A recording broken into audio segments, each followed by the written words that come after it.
holidays are supposed to be fun and happy, so why am I having trouble finding joy?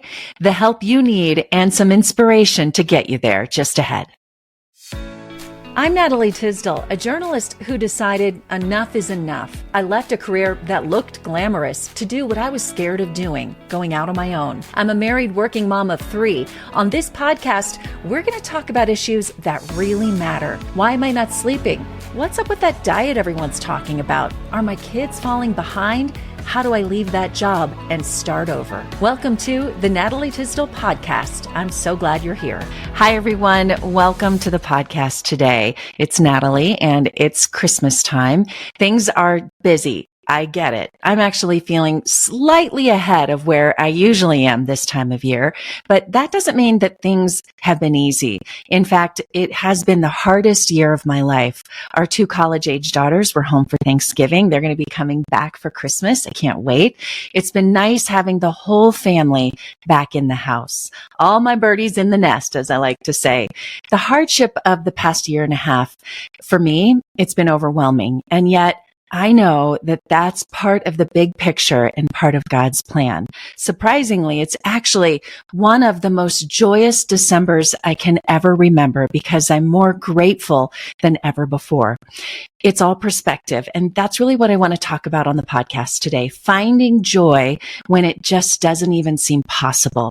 Maybe you feel like many people that you're chasing joy, and I understand that feeling. Life can feel like a whirlwind from managing careers, taking care of families.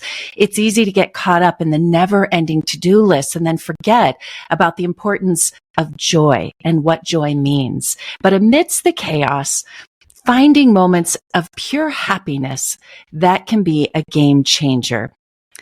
It's just me on the podcast today. And before I get started, I have a favor to ask. Would you subscribe to the podcast and click the show notes or go to my Instagram page? And in the bio, you'll find a link to sign up for my newsletter. I have lots of tips for managing your busy life and also some gift ideas if you're in shopping mode like most of us. So let's talk about joy now. Finding it and creating it instead of chasing it.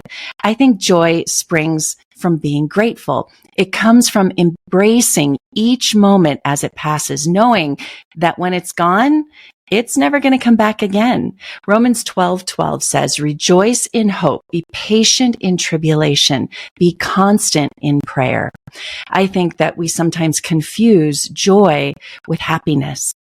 While happiness is often linked to external factors or immediate gratification, joy is internal. It's a deep-rooted feeling that doesn't depend on circumstances. Author Leo Buscaglia once said, the person who risks nothing, does nothing, has nothing, is nothing, and becomes nothing. He may avoid suffering and sorrow, but he simply cannot learn, feel, change, grow, or love. Chained by his certitude, he's a slave. He has forfeited his freedom. Only a person who risks is free. I think this quote is really about joy. It's about taking risks. It's about embracing growth and feeling the results of actually trying.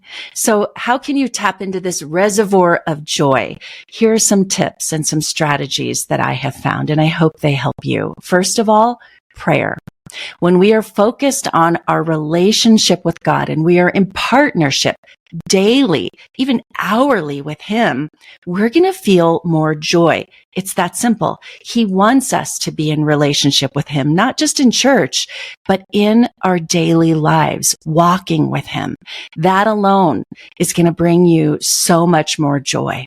Next, mindfulness, being present and fully engaged in the moment can allow you to experience joy in the simplest things. Whether you're sipping your morning coffee or maybe watching your child play, mindfulness can help you find joy in the everyday moments.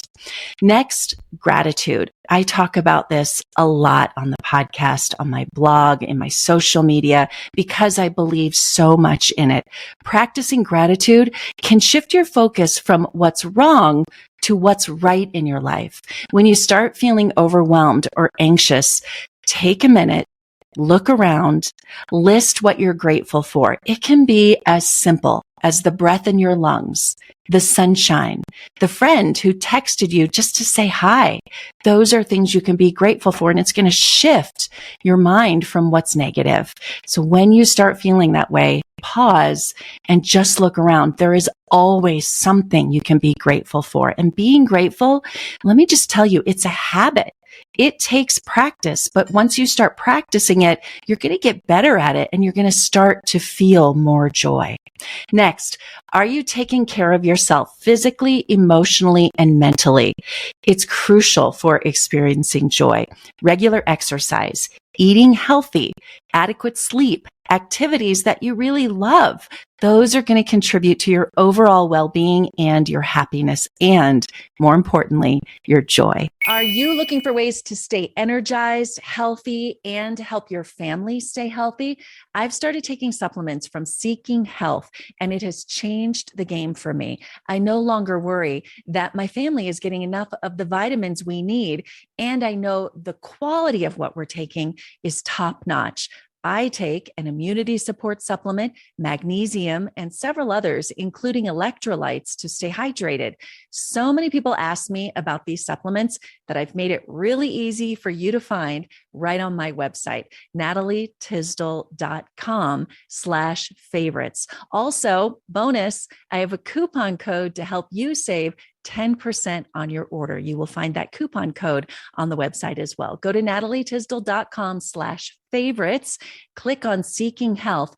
I may earn a small commission if you purchase there, but that's just to help my small business grow, the website and the podcast, to keep this news and good interviews coming your way. Again, natalietysdal.com/favorites and click on Seeking Health. Joy also comes from connection, building strong relationships, and spending quality time with loved ones. That's going to help bring you joy.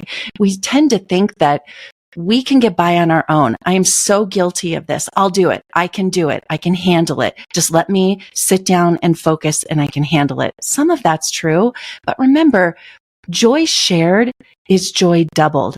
A few other things that I have found helpful in this whole idea of joy is creating an atmosphere that helps you with that. Let's talk about, for instance, your morning ritual. It could be anything from journaling. Maybe it's yoga. I've tried to do yoga. I'm not good at yoga. Or maybe simply enjoying your coffee in peace. Start your day on a positive note, and you're going to be surprised at the ripple effect that it has on your entire day. It might mean setting that alarm 15, 20 minutes. I try to set mine 30 minutes before I know I have to get started, and it makes such a big difference. I walk downstairs in my robe. I sit by the fire if it's a cold day. I read my devotion, and that starts my day off just right. It usually leads to, in my devotion, it usually leads to looking up a few other verses, writing something down, and all of that just sets the tone for the day. And it's also so different from the rush out the door, hurry up, get everything ready, yelling at the kids, and the rat race that many of us face. And for me, it was that for many, many years, getting up so early. I didn't have time for that. My alarm went off at 2:30 in the morning when I did the morning show, and I just got to work and got as much sleep as I could. But that never started my day with joy. Along with that, set aside some tech-free time. Maybe it's an hour in the evening. Maybe it's a complete day over the weekend. I know it's hard. People need you. They want you. But if you disconnect from the digital distractions, you can reconnect with yourself. One thing I love about this time of year is the act of giving. But sometimes I think we forget that that good feeling of giving doesn't have to be limited to the holidays. Gandhi said, the best way to find yourself is to lose yourself in the service of others. The Bible tells us it's more blessed to give than to receive. That's Acts 20:35. By the way, did you know joy is mentioned in the Bible more than 200 times? Let me give you a few of those. Romans 15:13 says, may the God of hope fill you with all joy and peace as you trust in him, so that you may overflow with hope by the power of the Holy Spirit. In all of the tips that I have given, I deeply feel that joy comes from peace and from a relationship with God. Other Bible verses about joy include rejoice in hope, be patient in tribulation, thus the hard times, be constant in prayer. Let me say that again because I inserted.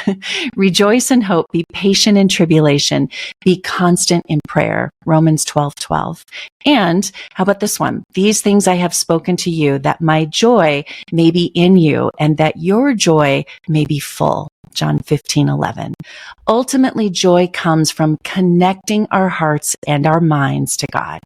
As we get closer to understanding His will for us, that's when our joy deepens. We can find joy even in the darkest moments and in the chaos of the holidays and of life. I had a pastor at the school where I teach tell me that in the fire, you will see God. And that is when you're going to feel more joy. I hope this week's podcast has given you hope. I hope it has blessed you. And I pray it is a joyful season year round. Of course, not just during the holidays, but all of the time. Let me know what's going on in your life. You can leave me a voice message. You can send me an email. You'll find those links in the show notes and on my social media. I am so happy to connect with you. Talk to you next week. Thank you for joining the Natalie Tysdal podcast. You can follow along on Instagram and at natalietysdal.com. Subscribe to the show to catch every new episode and leave a review so I can continue to bring you fresh content. See you next week.